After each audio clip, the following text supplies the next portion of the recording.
What do you call the Cleveland Browns having two first-round picks in what is considered a weak draft? Typical.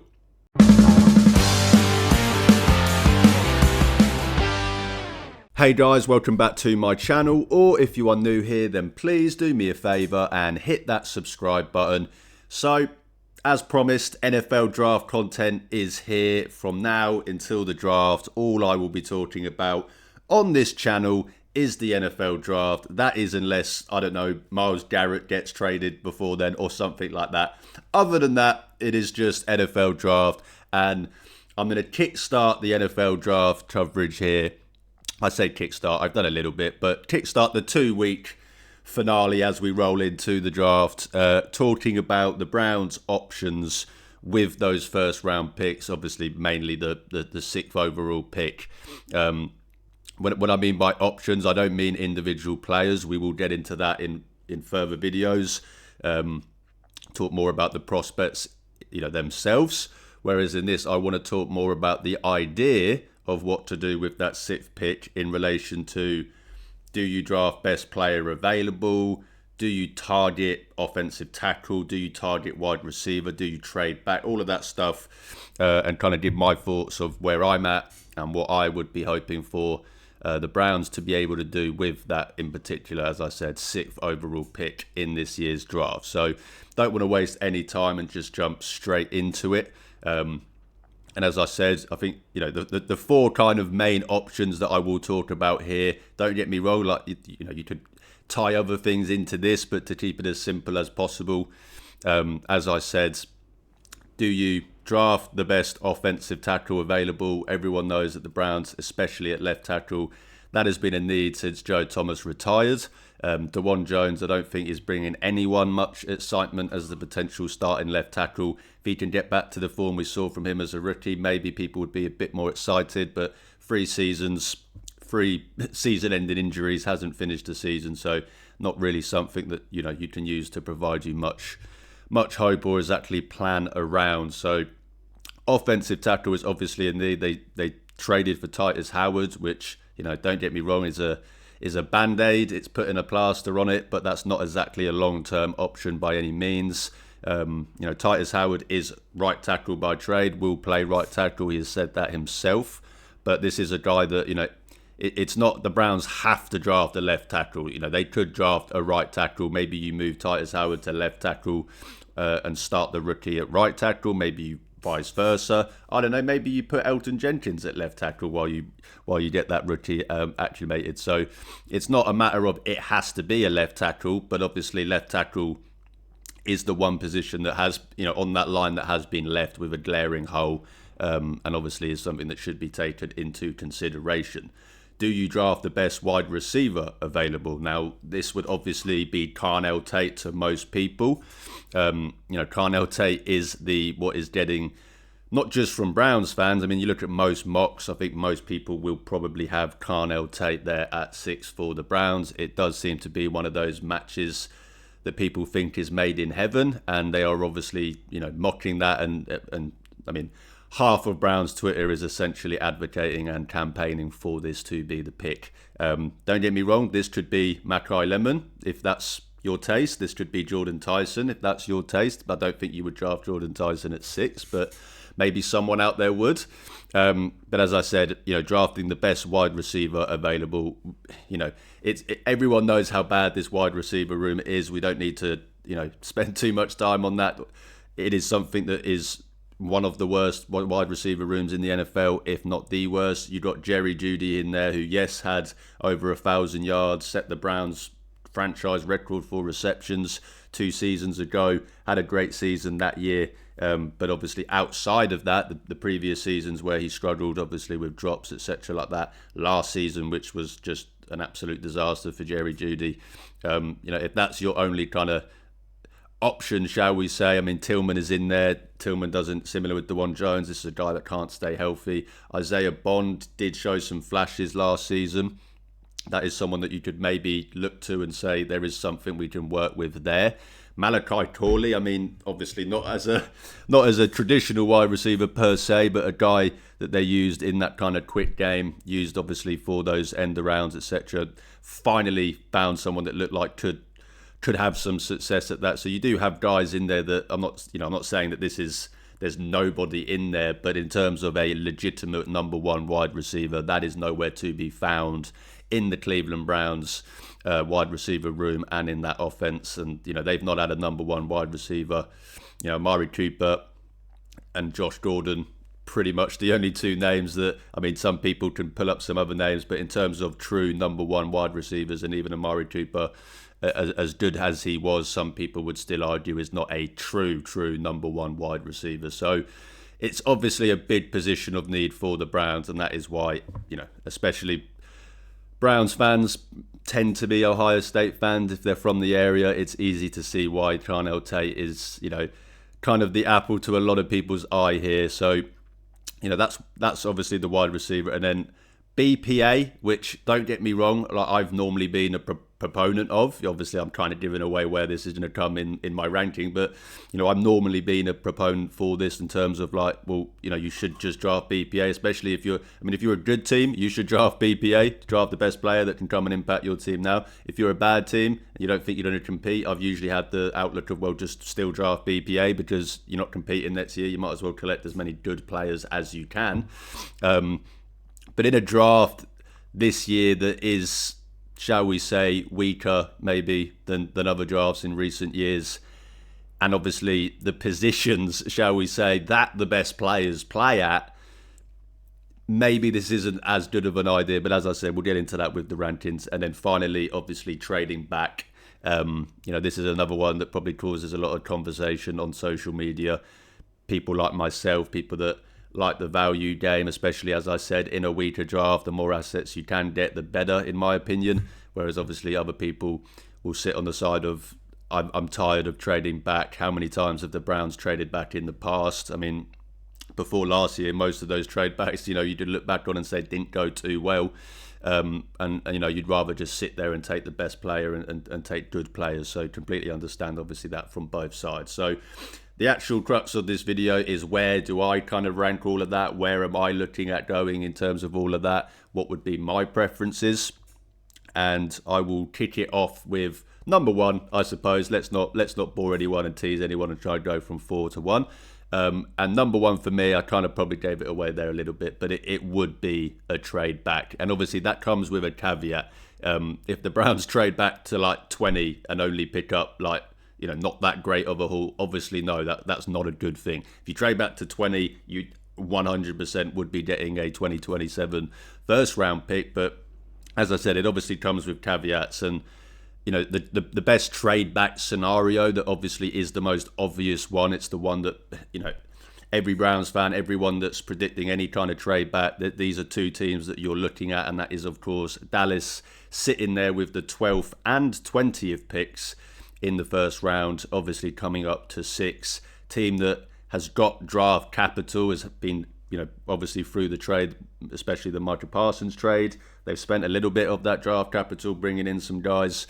But this, if any team is going to make a big splash, the Dallas Cowboys usually are included in there.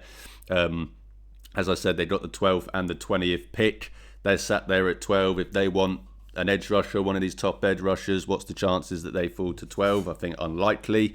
If they want Caleb Downs, what's the chances of him falling to 12? I think unlikely. So, if they're in a position where they want one of those players, the Browns are pretty much in a perfect spot for them to come up. And I see the whole, giving them 6 and 39 for 12 and 20, which I don't think is that great. If that was the case, I would want probably another 3rd or 4th round pick back from Dallas. I think 6 and 70 is a more fair swap in terms of the whole draft numbers and the whole kind of the formula that they use for that for 12 and 20. But either way, however you go, I mean, if you do give up 6 and 39 for 12 and 20, obviously you've still got pitching at 24. If you do want to pick up a second round pick, I'm sure you could probably trade out of one of those picks, whether it's 20 or 24, and pick up a second round pick. And of course, I mean, who knows, if it's the Falcons, you might even be able to get a first round pick for next year if it was after what they did last year, coming up to 24 to get James Pearce, who of course is probably not going to be playing for them this season. So that's obviously the best case scenario. Trade back is with Dallas, and you get 12 and you get 20. You're in a position where you're sat there with picks 12, 20 and 24 for what the Browns need. Offensive tackle, wide receiver being the two biggest positions of need. In a draft that is, in my opinion, going to shape out the way it is, I think we'll get a run on tackles in the teens. I don't think this wide receiver class is as good as other people think at the top. I don't mean it's bad. There's depth there and there's good guys to be had there in that kind of back half of the first round going into the second round. But just at the top, not that great, shall we say. I think having picks 12, 20 and 24 is just a great position to be in and great spots to be at, to be able to fill those needs with guys that, not guys that are like the third, fourth best players at their position in this draft, but, top guys at their positions in the draft as well. I wouldn't want to drop any lower than, I'd say, the Rams at 30. I wouldn't go lower than that, in my opinion. If you did, I would need, a pretty big haul of 2027 picks to drop any lower than that, because if you do drop lower than that, and the idea is you obviously drop and you maybe take the best tackle available, you're going to get jumped for those tackles by teams like Detroit. So I wouldn't drop any lower than 13 with the Rams. So they're that's the three spots I would look at for a trade back. It would be 11 at the Dolphins, 12 at Cowboys, and 13 at the Rams. Maybe the Dolphins, new head coach, new GM, maybe they want to make a splash. They come up for someone that they like. As I obviously mentioned with the Cowboys, no one would be surprised if they made that trade. And then obviously the Rams, maybe that they're a team that are obviously not shy about trading future assets and trading picks to come up in drafts or for players, etc. So maybe they want to come up as well. They're the three teams that I would kind of look at. I mean, don't get me wrong, maybe like the Saints or Washington Commanders are kind of like, well, we don't want to get jumped for this guy, so we come up. But I think that's pretty unlikely. And I think that those three teams that I mentioned is kind of the spots you would be looking at. And the reason why I think this is the best case scenario, because as I said, I completely understand the argument of trade backs before haven't worked. I want to sit here and I want to take the best players available. I get that, but in a draft where if you want to take the best player available and then you say you want to draft Carnell Tate, well, that just doesn't really add up to me, because that's not the best player available there. So and I obviously come into this when I do the whole BPA stuff. So that argument doesn't really hold up. And as I said, with the positions of need that the Browns have, with the players in this draft, with the kind of how the best players in this draft, outside of Fernando Mendoza at the top, kind of play untraditional premium positions, shall we say. I just think that's the best spot to be at. I'm a big Monroe Freeling guy. I've not hid that. Obviously spoke about that in my conversation with Josh from the Dogs podcast. I wouldn't be against taking him at 6. I don't think that's as big of a reach as other people do. But I'd obviously feel a lot better about taking him at 12 if he's there and you pick up an extra first round pick as well. So that's why it's the best case scenario for me. Go back to 12. I think you still get Monroe Freeling at 12 unless a team like Detroit or something falls in love with him and comes up to, I don't know, the Bengals or the Dolphins or something like that. They trade up and they go and poach him from you. But I think at 12 is a great spot. I think you get Monroe Freeling there. If he's not on the boards, then okay, maybe you take a Mackay Lemon, maybe you take a Jordan Tyson, if you're someone that thinks that there won't be as big of a run on tackles in the teens as maybe I do, maybe you not as high on Monroe Freeling, maybe you do it the other way around. Maybe you look at taking Mackay Lemon or Jordan Tyson, one of those guys, Dylan Fearman, the safety, Spencer Fanny, whoever, and then you obviously circle back to, if you think Monroe Freeling's there at 20, great, or whatever other tackle is there as well. So there's I just think the trade back scenario, and especially the trade back scenario with Dallas, just gives you so much more flexibility in attacking these positions of need, attacking these players of interest, without just sitting there at 6 and going, well, I'm going to just reach for a wide receiver or I'm going to reach for an offensive tackle. I would feel a lot better about that. And as I said, give you more ammo. With the 2 first-round picks, if you are hell-bent on wide receiver and offensive tackle, that does kind of limit you a little bit, where maybe a guy falls or whatever. Whereas you pick up that extra first-round pick, as I said, you just give yourself more ammo, you give yourself more versatility. You pick up that extra first-round pick and I don't know, maybe a Spencer Fanu falls down, maybe one of the corners fall down to 20, maybe you just love Kenyon Sadiq at 20. It just gives you more options to still be able to take a wide receiver, take an offensive tackle, and then maybe take another good prospect as well, or double up on wide receiver. KC Conception, someone I'm a massive fan of in that range as well. So I just think it just gives you, as I said, more ammo, more flexibility to be able to do what I think you want to do, which is target these top wide receivers, these top offensive tackles, and just get them in a better spot, while also, as I said, picking up better ammo and having more flexibility. So that's why the trade back scenario would be the best case scenario for me. And obviously trade back with Dallas, which obviously is the most obvious one to point to, is the best case scenario. And that is just even more fueled by the fact that we all know that if Andrew Berry and Jerry Jones get on a phone to talk about a trade, then we are coming out winners of that trade. That is for sure.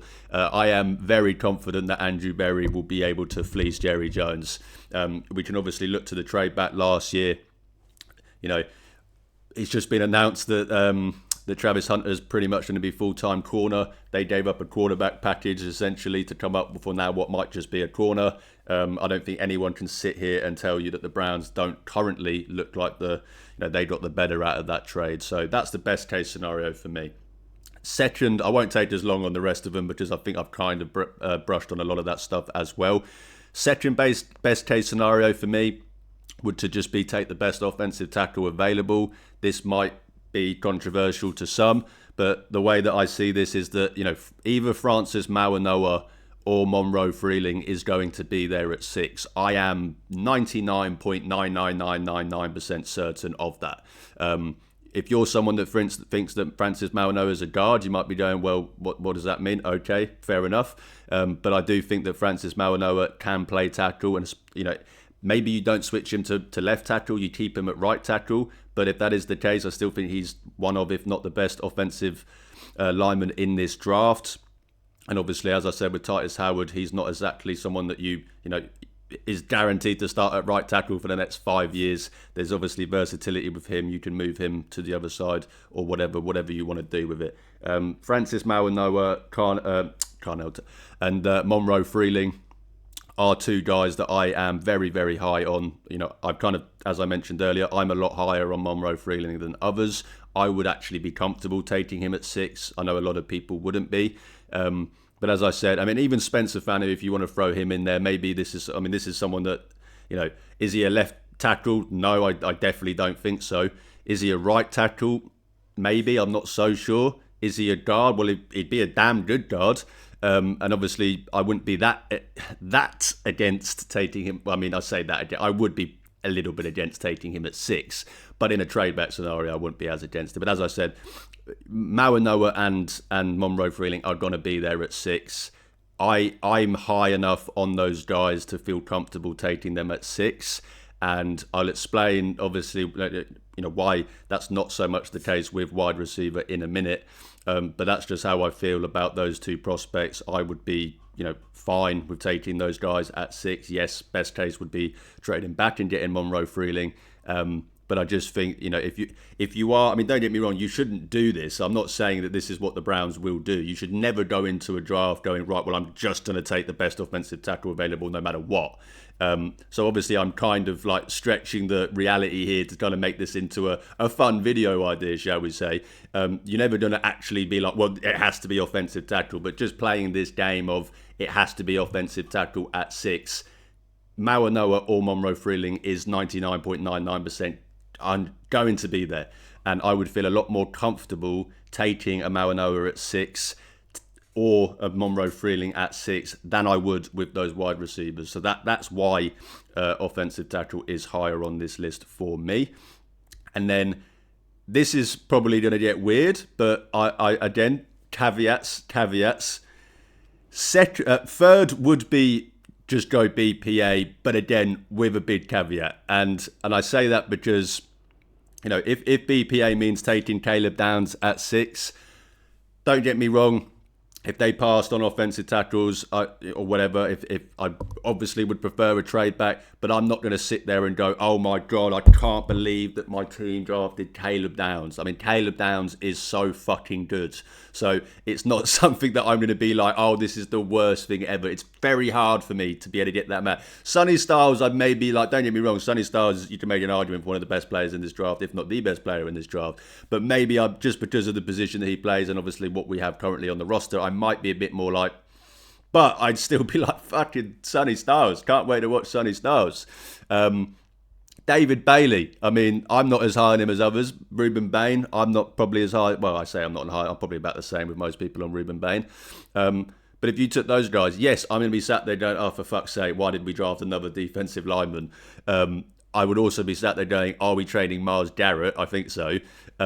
But again, really good football players. It's hard to get annoyed about having really good football players. Jeremiah Love, don't get me wrong, I would be against. Yes, I could sit there and watch his highlights. And I said this in the conversation I had with Josh in the Dogs podcast, where I think I was being a little, being more, not to be reactionary, shall I say, and start an argument with someone that I enjoy the conversation with. But I said there that I wouldn't be entirely against it because I would be sat there watching highlights of Jeremiah Love going, well, this is this is one of the best running back prospects we've seen come out in the last 5 years. Obviously, you'd look at the highlights and be like, well, that would be fun to watch on a Sunday. But with what the Browns are in, the position they're in, if they drafted Jeremiah Love at 6, yeah, I would be pretty pissed off about that.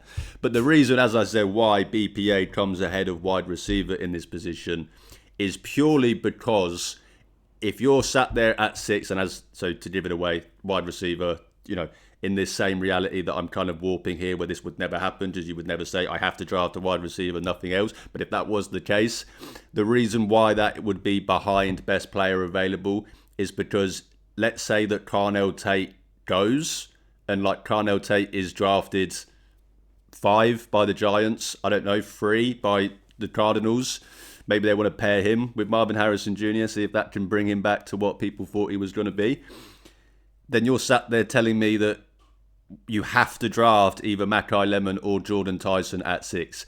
Jordan Tyson, without the injuries, yes, I wouldn't be against drafting him at 6. I mean, his tape is arguably the best tape out of any wide receiver in this class. But Mackay Lemon at 6, I don't like it that much. So that is why, because yes, in a vacuum, just taking Carnell Tate at 6.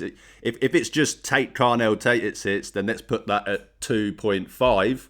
I'd have that ahead of taking BPA, shall we say.